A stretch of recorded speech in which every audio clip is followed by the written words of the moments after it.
नमस्कार, मैं हूं doctor K Agarwal, president heart care foundation of India and CMAAO, past national president Indian medical association and editor मेटाक्स।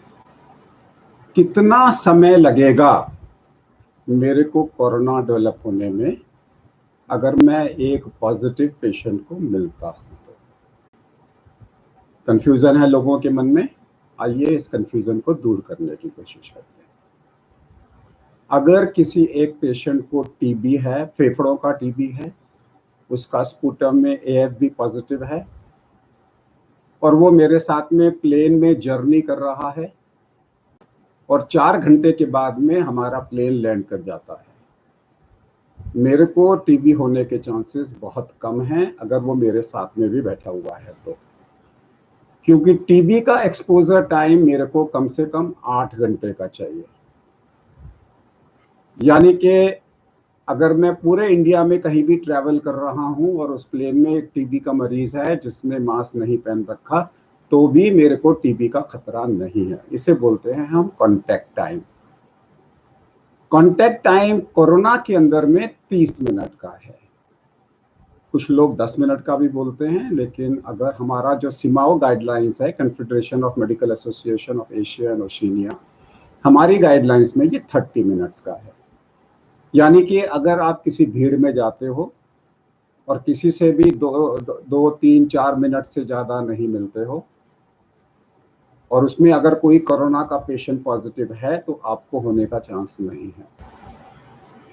अगर आपको corona positive है और आप एक 100 लोगों की भीड़ में जाते हो और किसी से भी 2 मिनट से ज़्यादा नहीं मिलते, तो हो सकता है किसी को भी वो इन्फेक्शन ना हो, अनलेस आपने सरफेस पे रख दिया और लोग उस सरफेस को टच करें। हम सिर्फ ड्रॉपलेट टू ड्रॉपलेट, यानी कि we are talking about droplet infection which is human to human transmission की बात कर रहे हैं।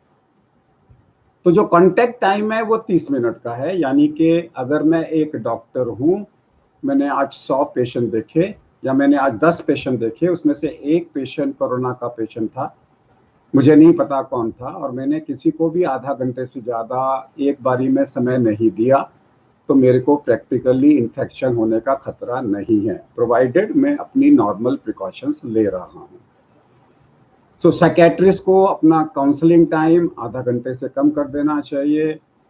डॉक्टर सर्जन्स को अगर उनका surgical time less than 30 minutes है, it is fine. If it is more than 30 minutes तो डेफिनेटली 2 सर्जन्स को मिलकर सर्जरी करनी चाहिए, ताकि कोई भी एक सर्जन को आधा घंटे से ज़्यादा का सर्जिकल टाइम ना हो।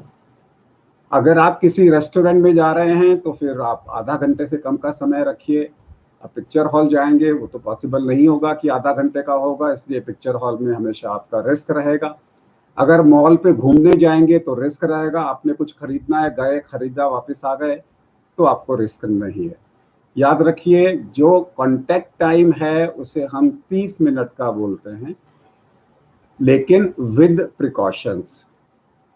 अगर आप मॉल में, आप बाकायदा मॉल के अंदर में जा रहे हैं, आपने मास्क पहन रखा है, और मास्क पहनने के बाद में अगर आपका कॉन्टैक्ट टाइम वहाँ पे visiting line less than 30 minutes है और आपने हैंड वॉश की पूरी फैसिलिटी की हुई है, पूरी प्रिकॉशंस ली हुई है, तो आपको इन्फेक्शन नहीं होगा।